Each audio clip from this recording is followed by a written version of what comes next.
Time پرندے آ جاتے ہیں درختوں پہ اور ان کی آواز اتنی سریلی ہوتی ہے نا جو وہ بولتے ہیں، طوطے ہو گئے، کوئل وغیرہ ہوگی، دوسری چڑیاں وغیرہ ہوگی، تو اس ٹائم یہ سارا دن وہ اپنی خوراک میں لگے رہتے ہیں اور اس وقت یہ پھر درختوں پہ اپنے گھونسلوں میں آ جاتے ہیں۔ ابھی تو آواز نہیں آ رہی، تھوڑی دیر پہلے اچھی خاصی آواز آ رہی تھی، لیکن یہ آپ جگہ دیکھ لیں، گرمیوں کے لیے سب سے بیسٹ جگہ ہے۔ اور میں کہتا ہوں سورج کی ایک کرن بھی نیچے نہیں آتی، اتنی گھنی چھاؤں ہے درختوں کی۔ صبح یہاں سے گزر رہے تھے میں اور میرا دوست، تو وہ کہہ رہے تھے کہ آگے عید آ رہی ہے تو عید میں پارٹی شارٹی جب کریں گے، کھانا وغیرہ روٹی وغیرہ گھر سے بنوا کے لائیں گے جو چیزیں ہیں، تو یہاں پہ نیچے کچھ چیز چٹائی وغیرہ بچھا کے یہاں پہ کھائیں گے۔ میں نے کہا کہ مجھے بالکل ایکسیپٹ ہے، مجھے بالکل قبول ہے، اور میرا خود بھی یہی چاہ رہا تھا کہ کھانا پینا ہمارا باہر ہو۔ گھر میں گرمی وغیرہ ہوتی ہے، لائٹ تو ہے ہوتی ہے، اتنی نہیں جاتی، شکر الحمدللہ، لیکن پھر بھی آپ کمرے میں کھانا شانا جو بھی ہو، آپ کا دل نہیں کرتا کھانے کو گرمی کی وجہ سے۔ تو یہ جگہ ہم نے سلیکٹ کی ہے، یہ والی، کہ انشاءاللہ جب عید کا کھانا ہوگا، دوست وغیرہ ہوں گے تو یہاں پہ چٹائی وغیرہ بچھا کے تو یہاں پہ کھائیں گے۔ یہاں پہ جگہ دیکھ لیں، اور ابھی تو عصر کا بعد کا ٹائم ہے، تو یہ جب دوپہر کو آپ آتے ہو نا تو سائڈ پہ تیز دھوپ ہوتی ہے اور یہاں پہ اتنی گھنی چھاؤں ہوتی ہے اور ہوا لگ رہی ہوتی ہے ٹھنڈی۔ عید گرمی ہو، ٹیوب ویل چل رہا ہو اور یہ نالے میں اس طرح پانی بہہ رہا ہو تو اس کا ایک الگ ہی مزہ ہے۔ یہ تھوڑی دیر میں رکھوں گا پاؤں اس کے اندر تاکہ آتما کو شانتی مل جائے۔ یہ پانی کی آواز ہی انسان کے لیے کافی ہوتی ہے، بہت ٹھنڈا پانی ہوتی ہے ماشاء اللہ۔ اس کے بعد سنیں، اس کی آواز ہی سکون دیتی ہے، اور جب آپ نہاتے ہو تو وہ ایک الگ ہی ہے۔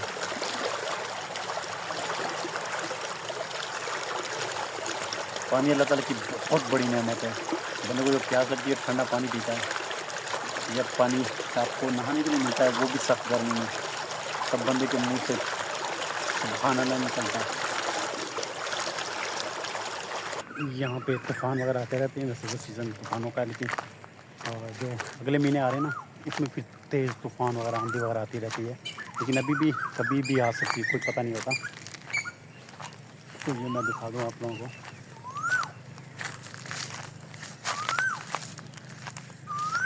یہ درخت یہ جو گرتے ہیں یہ سارے طوفان کی وجہ سے، یہ وہاں سے ٹوٹ چکا ہے۔ یہ لاسٹ ٹائم طوفان آیا تھا تو اور بھی کافی سارے درخت گرے ہوئے تھے، اور یہ بھی آپ دیکھ سکیں، تو یہ طوفان آتا تو بڑے بڑے درخت گر جاتے ہیں، فصلیں لیٹ جاتی ہے اگر بارش ہو جائے اور اس کے بعد طوفان، تو پھر فصل کا جو بیڑا غرق ہوتا ہے آپ دیکھ نہیں پاؤ گے۔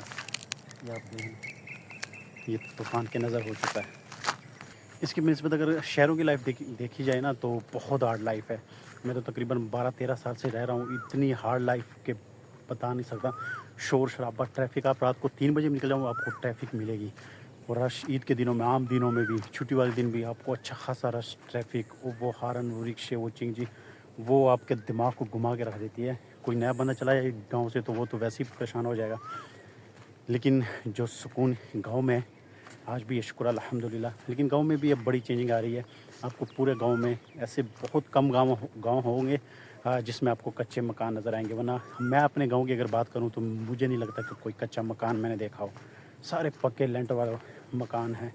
لیکن پھر بھی شہروں کی نسبت بہت سکون ہے گاؤں میں۔ جیسی رات کو عشاء کی نماز کے بعد آپ سکون سے سو سکتے ہو، کوئی شور شرابہ نہیں، کوئی ہارن نہیں، کوئی ٹریفک نہیں۔ لیکن شہروں میں یہ چیز نہیں۔ جہاں میں فلیٹ میں رہتا ہوں، آپ یقین کریں رات کو 3 بجے کبھی 4 بجے میری آنکھ کھل جاتی، بائکوں والے وہ جس طرح اتنی سپیڈ کے ساتھ ریس دے کے وہ چلاتے ہیں نا، بندے کو غصہ آتا ہے کہ بندہ پکڑ کے اس کو الٹا لٹکا کے مارے، کہ یار لوگ سوئے ہوں گے، کوئی بیمار ہوگا، کوئی پریشان ہوگا، بچے سوئیں گے، لیکن نہیں، وہ گلیوں میں گزاریں گے فل ریس دے کے، ایسے شو کر کے گزرتے ہیں کہ اچھے خاصے بندے کی آنکھ کھل جاتی ہے۔ پھر میں جب گاؤں میں آتا ہوں پھر میں کہتا ہوں شکر الحمدللہ، یہاں ابھی بھی سکون ہے، شانتی ہے، بندہ چین کی نیند سو سکتا ہے۔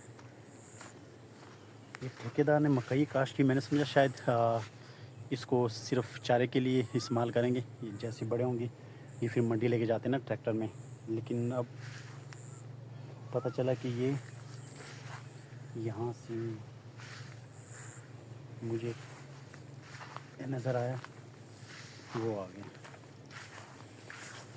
لیکن انہوں نے اس سے یہ مکئی نکالنی ہے.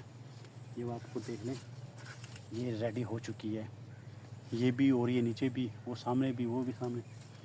تو اس سے یہ مکئی وغیرہ نکالیں گے. اور ادھر بھی انہوں نے کاشت کی ہے, یہ بھی, اور یہ بھی پلاٹ پورا, یہ بھی ہے, یہ نیچے بھی ہے. یہ ساری مکئی, یہ دونوں, یہ دو نیچے والی, یہ دو اوپر والی, یہ دونوں تیار ہو چکی ہے. لیکن پھر یہاں پہ یہ ہوتا ہے نا کہ گیس وغیرہ تو ہے نہیں ہمارے گاؤں میں, تو یہاں پہ پھر یہ لوگ یہ لے کے جاتے ہیں. جو ٹھیکیدار ہوتا ہے وہ کہتا ہے یہ جو چھلی ہے سیتا, یہ ہمیں نکال کے دینا ہے, باقی یہ اوپر والی چیزیں یہ سوکھی ہے آپ لے کے جا سکتے ہو. پھر لوگ دھڑا دھڑ لے کے جاتے ہیں آگ جلانے کے لیے, کیونکہ یہاں پہ لکڑی اتنی مہنگی ہے کہ ہر بندہ نہیں خرید سکتا, ہم نہیں خرید سکتے. تو لکڑی تو خشک لکڑی کرا اپنے لینی ہو تو پھر لوگ انہی چیزوں سے گاؤں میں گزارا کرتے ہیں, انہی چیزوں سے پھر آگ جلاتے ہیں. اتنا بڑا گاؤں مین ملتان روڈ سے تقریباً پونے کلومیٹر کے فاصلے پہ, لیکن گیس سے محروم ہے. وہ پھر ان چیزوں کے تلاش میں ہوتے ہیں. دوسری ماشاء اللہ آبادی بھی بڑی پڑ رہی ہے. ہمارے گھر کے پچھلے پلاٹ وہ خالی تھا, وہاں پہ بھی گھر بن گیا. اس سائڈ پہ 8-10 مرلے کا پلاٹ ہے, وہاں ہم شروع کریں گے تو آبادی بڑی دھڑا دھڑ بڑھ رہی ہے.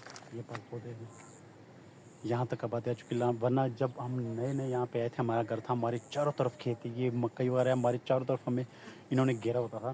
لیکن اب خود دیکھ لیں, یہ ہمارا گھر ہے, یہ سامنے جو نظر آ رہا ہے, اس سے آگے پھر آبادی آبادی ہے. یہ پیچھے ادھر پھیلی ہوئی, میں خود پریشان ہو جاتا ہوں کہ کتنی تیزی کے ساتھ وہ علاقے جہاں پہ دن کے ٹائم لوگ جانے سے ڈرتے تھے, اور وہاں پہ اب لوگ بس رہے ہیں گھر, اور آبادی ساری باہر نکل رہی ہے, نئے لوگ آ رہے ہیں. تو ان کی کوشش ہوتی ہے کہ جتنا باہر ہو اتنا ہی سکون ہوگا. تو آج کی ویڈیو کا اختتام بھی ادھر ہی کرتے ہیں, اور انشاءاللہ ملتے ہیں نیکسٹ ویڈیو میں. تب تک دیجیے اجازت. اللہ حافظ. دعاؤں میں ضرور یاد رکھیے.